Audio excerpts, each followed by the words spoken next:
At ngayon mga giliw naming tagapakinig, narito ang pangatlong kabanata ng ating kwento na pinamagatang Adopted Son sa pakikipagsapalaran ni Kapitan Karyong!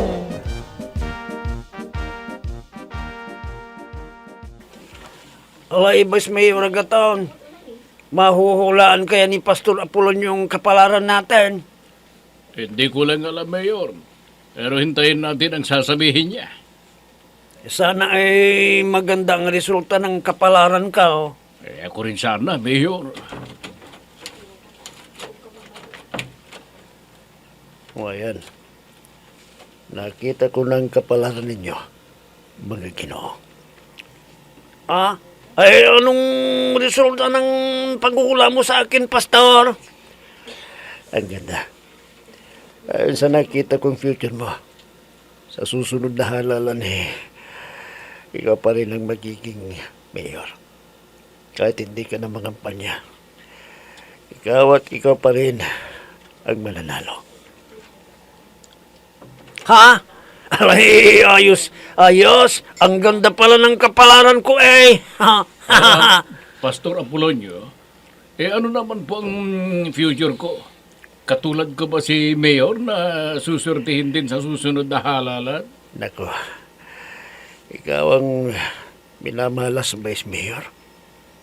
Dahil hindi ka na aabot sa susunod na halalan. Dahil madidisgrasya ka.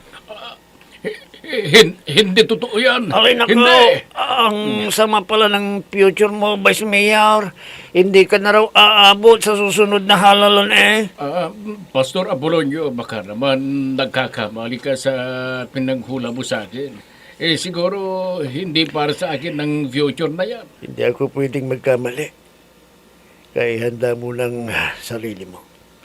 Dahil hindi ka na aabot sa susunod na halalan. Anong gagawin ko? Wala bang pagontra sa hula mo? Ang ibig kong sabihin yung malilihis ako sa future na yan. Meron. Kaya lang may kamahalan. Ha? Magkano naman ang magagastos ko para makontra ang nasilip mong masamang future ko?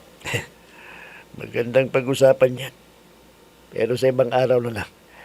Dahil marami pang nakapila na magpapasilip ng future nila. Okay? Next!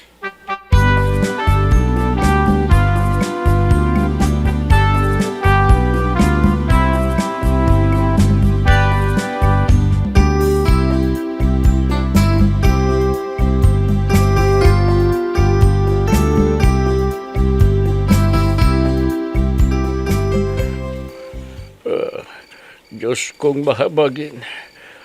Totoo kayang sinabi ni Pastor, adopted son of divine creator na si Pastor Apolonio, na matidisgrasya ako at hindi na ako aabot sa susunod na halalan.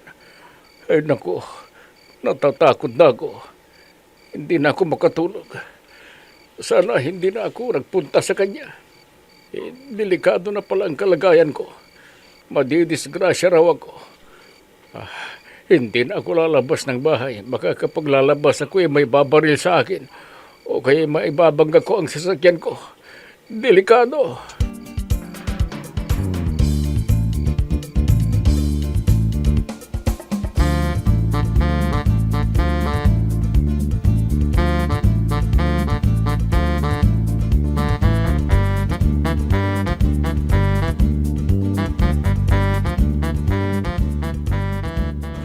Gabing-gabi na, hindi pa natutulog si Kuya.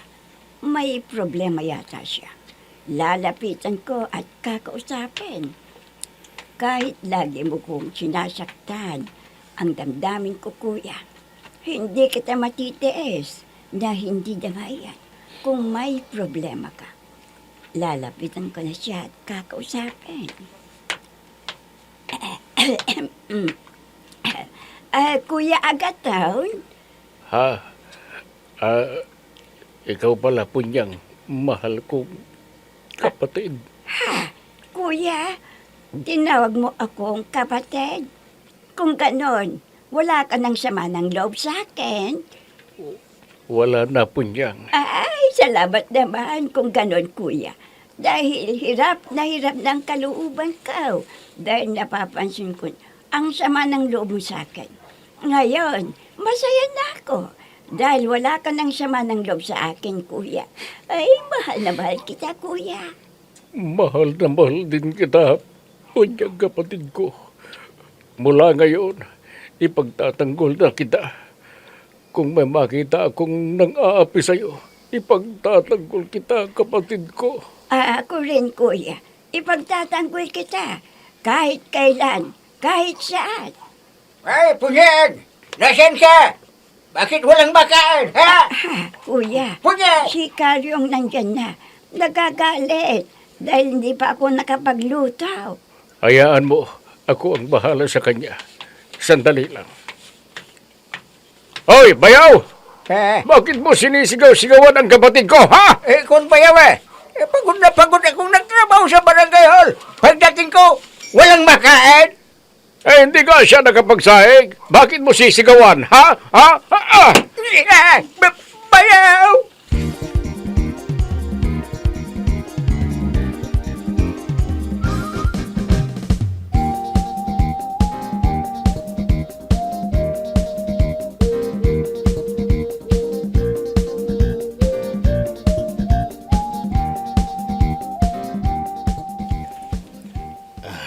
Boy, ito yung pati mo.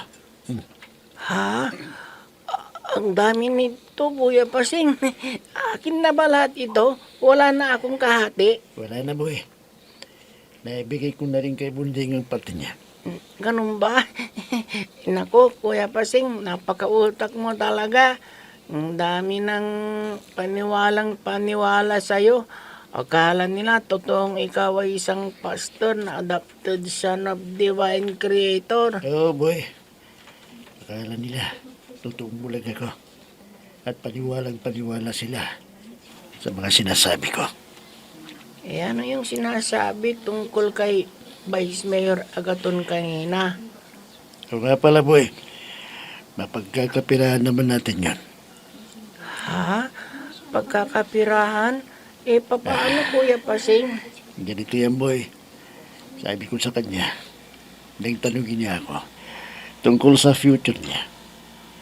Hindi na siya abulin ng susunod na halalan dahil mamamatay na siya. Ano? Anong sabi niya? Naniwala ba siya? Oo naman, boy. Takot na takot. Tinatanong sa akin kung may alam pala kung paano magbabago ang masamang future niya. Sabi ko sa ibang araw na lang pag-uusapan. Ha? Anong sasabihin mong paraan para mabago ang masamang future niya? Ibigyan ko siya ng bagay na kunwaring may kapangyarihan na panguntra sa masamang future niya. At ibibinta ko sa kanya. Pero magkano naman kaya, boy? Ha? Ang mabuti pa, Kuya Pasing, ako nang makikipag-usap sa kanya tungkol dyan. Nako, wag, boy. Baka mahalata nilang kasabot kita. Ganito na lang. Maghanap ka ng kakaibang bagay at ibigay mo sa akin ang tiyo ng ibibinta ko sa kanya. Ha? Sige, maghahanap ako ng kakaibang bagay para maibenta na kagad sa kanya. Magkano naman kaya natin ibibinta sa kanya, boy? Teka. Tama. Ibenta natin sa kanya ng 5 milyon. At take it or leave it.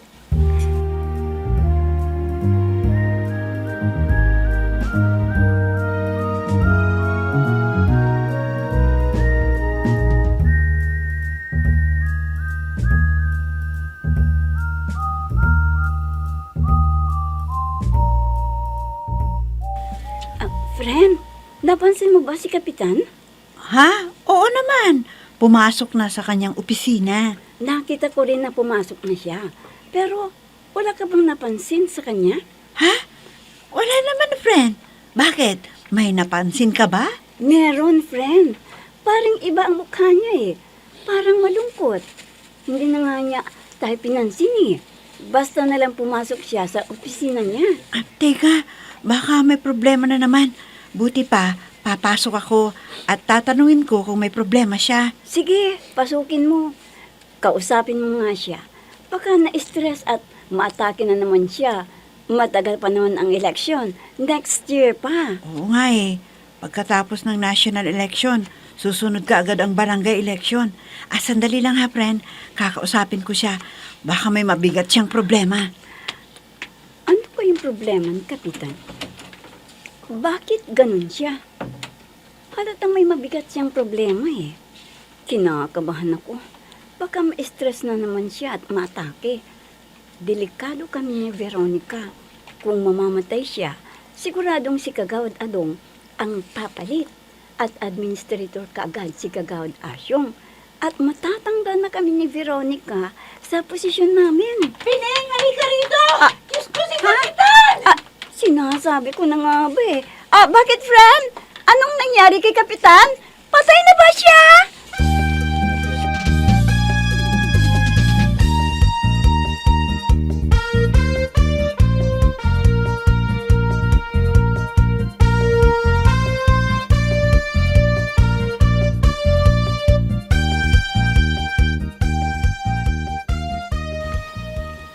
Yan ang problema ko po niyan.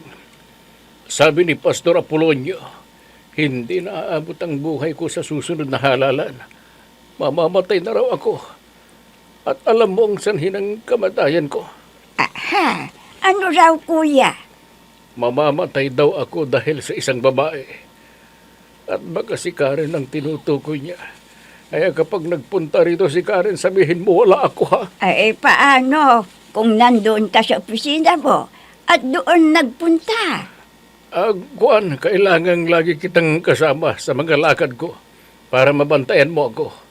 Kung makita mo ang Karen na yun, huwag mo siyang palapitin sa akin dahil sabi ni Pastor Apolonio, madadamay lang daw ako sa babae. Ano? Sige. Isama mo ako sa lahat ng lakad mo, kuya. At babantayan kita. Hinding-hindi kita pababayaan. Bago ka nila mapatay, dadaan muna sila sa ibabaw ng aking bangkay.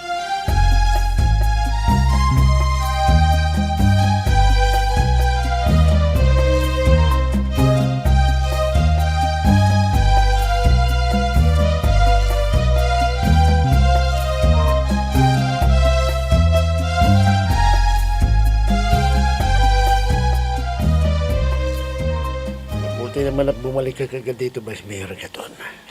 Hindi ibibinta ko na sa iba. Yung kwintas na pangontra sa masamang future mo. Ha? Meron na bang kwenta sa masamang future, Oo, Pastor Apolonio? oo. Napakahirap hanapin ng klaseng kwintas na ito. Dahil nung kinuha sa pinakamataas na bundok ng Arayat.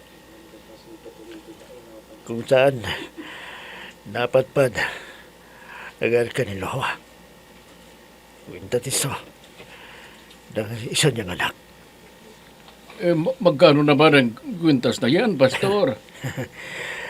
Mura lang naman ito, Vice Mayor. Pwede ng 10 milyon. 10 milyon?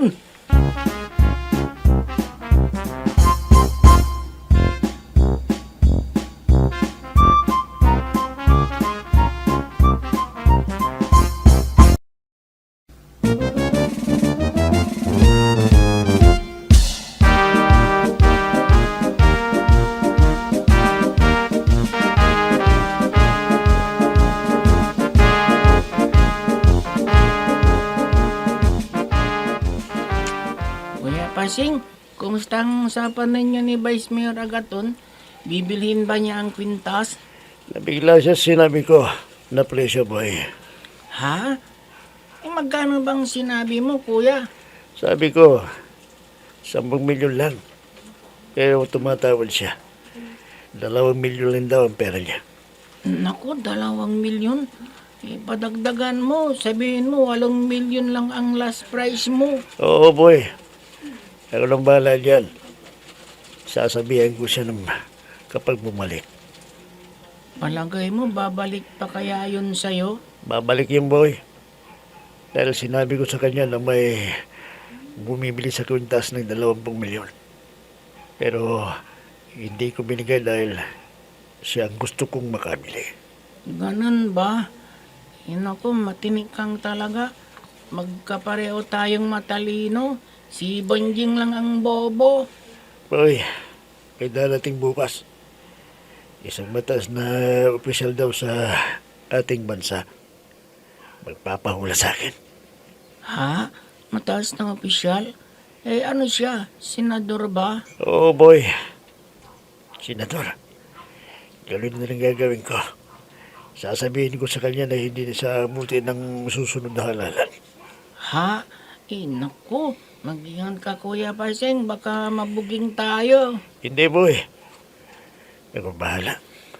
Baka mamaya ikaw ang bahala, sabi mo, pero ako ang kawawa. Hindi, boy. Parang wala ka namang tiwala sa akin. Matinik ito, boy. Sige. Basta mag-ingat ka.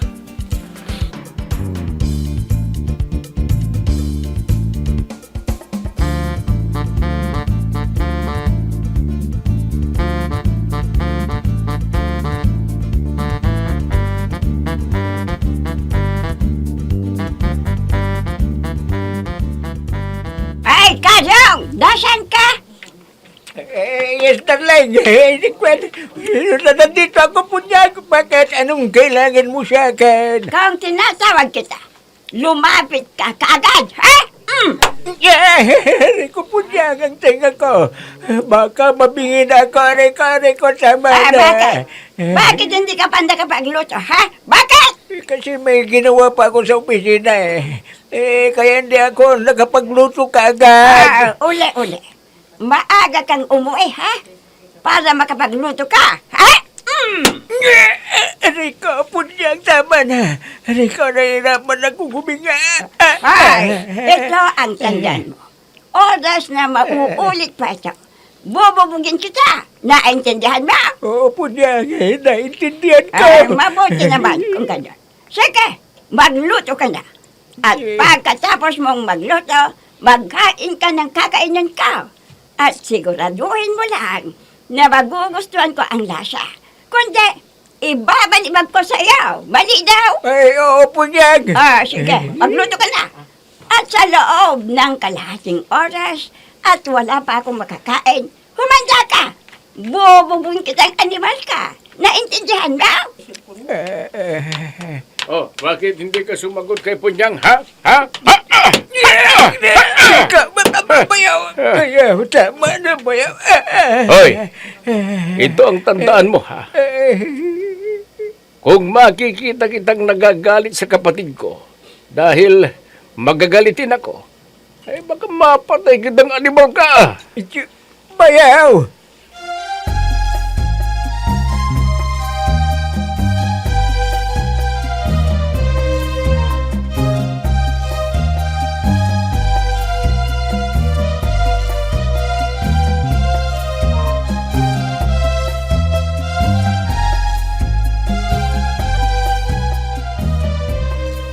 Friend, nandito tayo sa loob ng pwesto ni Pastor Apolonio. Oo, friend.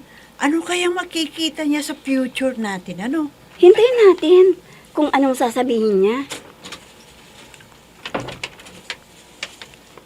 Kayo pala. Kahit hindi kayo magpakilala sa akin, nakikita ko sa aking isipan kung sino kayo. Ha? Magandang araw po sa inyo, Pastor Apolonio. Hoy, kamukha talaga ni Kuya Pasing. Oo nga, friend. Magandang araw po sa inyo, Pastor Apolonio, the adopted son of Creator. Magandang araw din sa inyong dalawa, Veronica at Pining. Kilala niyo kami? Kahit bulag ka? kayo? Oo. At alam ko na kagad ang inyong magiging kapalaran. Nako, masama ito. Ha? Bakit po, Pastor? Sa nakikita ng isipan ko na magiging kapalaran ninyo, magkakasakit kayo ng maluba kung hindi kayo magre-resign sa mga kasalukuyang trabaho ninyo. Ano?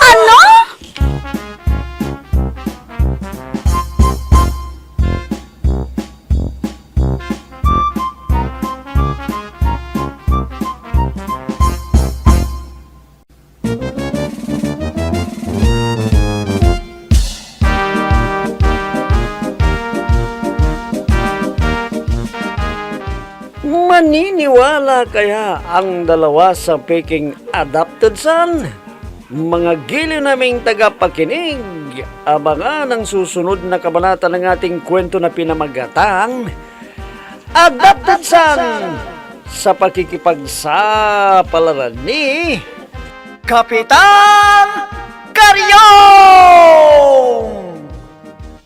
Mga nagbibigay buhay sa ating dula ay sina Mayra Abrihal Narnola, Susan Malikdam, Robert D. Guzman, Amit Diaz, Oscar Ora, Jun Cabato, Technical Supervision at sa musika ni Oscar Ora, nilapatan ng tunog ni Robert D. Guzman, mula sa panulat at direksyon ni Oscar Ora.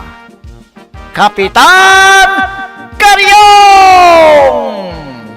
Inihahandog sa inyo ng F3 Recording Studio para sa pambansang radyo ng Pilipinas, Bombo Radio Philippines!